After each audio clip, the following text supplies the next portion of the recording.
जय हिंद दोस्तों। स्वागत है आपका अपने YouTube चैनल ओनली डिक्टेशन में।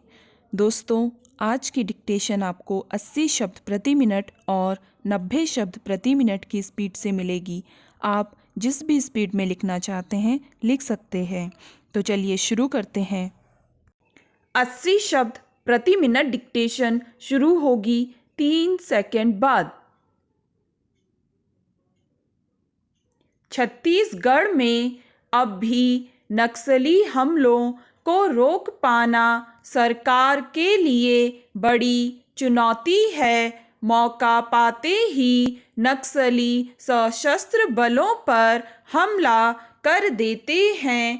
केंद्र और राज्य सरकारें दावा करती रही हैं कि नक्सलियों पर काफ़ी हद तक नकेल कसी जा चुकी है, मगर हकीकत यह है कि नक्सली सरे बाजार किसी सुरक्षाकर्मी का कुल्हाड़ी से गला काटकर हत्या कर देते हैं। वहाँ के बीजापुर जिले में हुई घटना इसका उदाहरण है। भरे बाजार में नक्सलियों ने कुल्हाड़ी से छत्तीसगढ़ सशस्त्र बल के एक कंपनी कमांडर का गला काट दिया।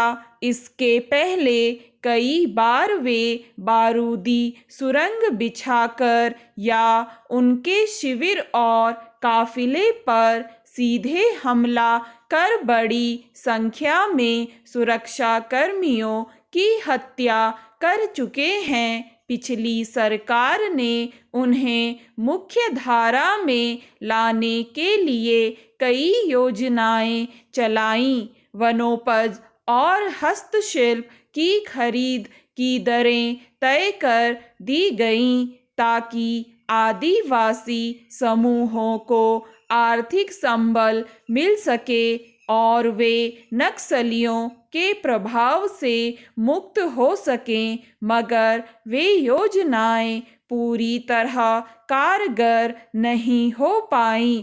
अब स्थिति यह है कि कुल्हाड़ी से भी सुरक्षा कर्मियों की हत्या कर आसानी से गायब हो जाते हैं। जाहिर है उन्हें स्थानीय लोगों का समर्थन हासिल है।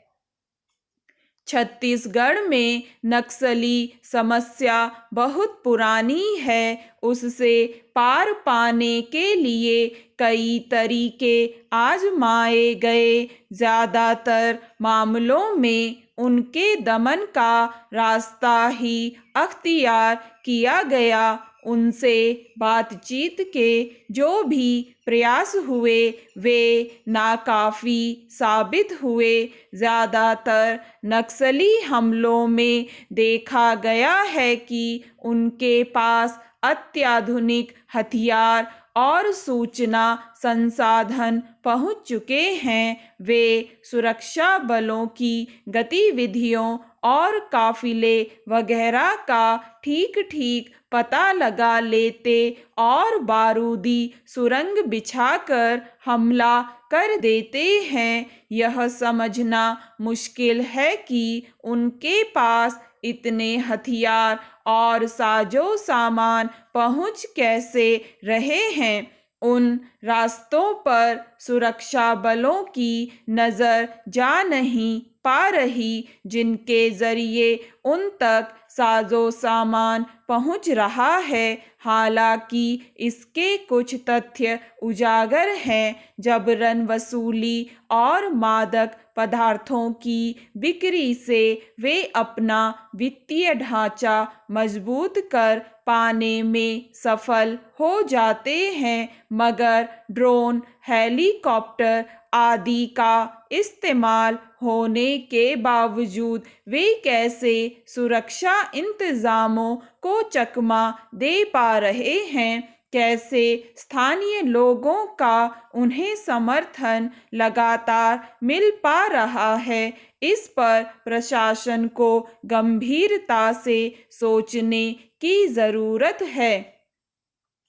सबसे अहम बात कि नक्सली आखिर क्यों व्यवस्था के लिए चुनौती बने हुए हैं, उनकी मांगों को सुनने और उनका कोई व्यावहारिक रास्ता निकालने का प्रयास किया जाता तो शायद यह समस्या इतने दिन तक न बनी रहती। स्टॉप। दोस्तों, अब यही डिक्टेशन आपको मिलेगी 90 शब्द प्रति मिनट की गति से 3 सेकंड बाद।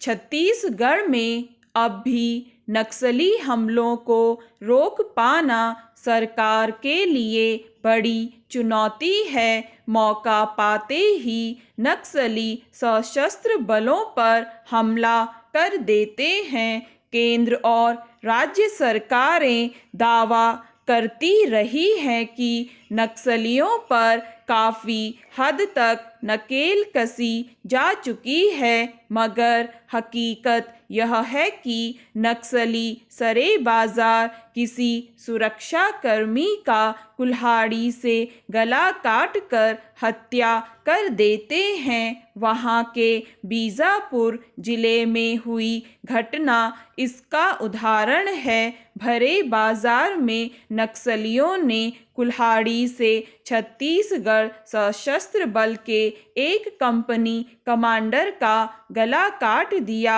इसके पहले कई बार वे बारूदी सुरंग बिछाकर या उनके शिविर और काफिले पर सीधे हमला कर बड़ी संख्या में सुरक्षा कर्मियों की हत्या कर चुके हैं। पिछली सरकार ने उन्हें मुख्य धारा में लाने के लिए कई योजनाएं चलाईं। वनोपज और हस्तशिल्प की खरीद की दरें तय कर दी गईं ताकि आदिवासी समूहों को आर्थिक संबल मिल सके और वे नक्सलियों के प्रभाव से मुक्त हो सकें, मगर वे योजनाएं पूरी तरह कारगर नहीं हो पाईं।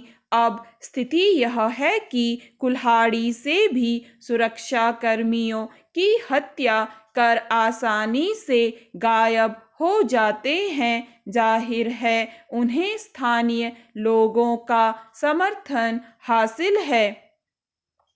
छत्तीसगढ़ में नक्सली समस्या बहुत पुरानी है। उससे पार पाने के लिए कई तरीके आजमाए गए। ज़्यादातर मामलों में उनके दमन का रास्ता ही अख्तियार किया गया। उनसे बातचीत के जो भी प्रयास हुए वे नाकाफ़ी साबित हुए। ज़्यादातर नक्सली हमलों में देखा गया है कि उनके पास अत्याधुनिक हथियार और सूचना संसाधन पहुंच चुके हैं। वे सुरक्षा बलों की गतिविधियों और काफिले वगैरह का ठीक ठीक पता लगा लेते और बारूदी सुरंग बिछाकर हमला कर देते हैं। यह समझना मुश्किल है कि उनके पास इतने हथियार और साजो सामान पहुंच कैसे रहे हैं। उन रास्तों पर सुरक्षा बलों की नज़र जा नहीं पा रही जिनके ज़रिए उन तक साजो सामान पहुंच रहा है। हालांकि इसके कुछ तथ्य उजागर हैं। जबरन वसूली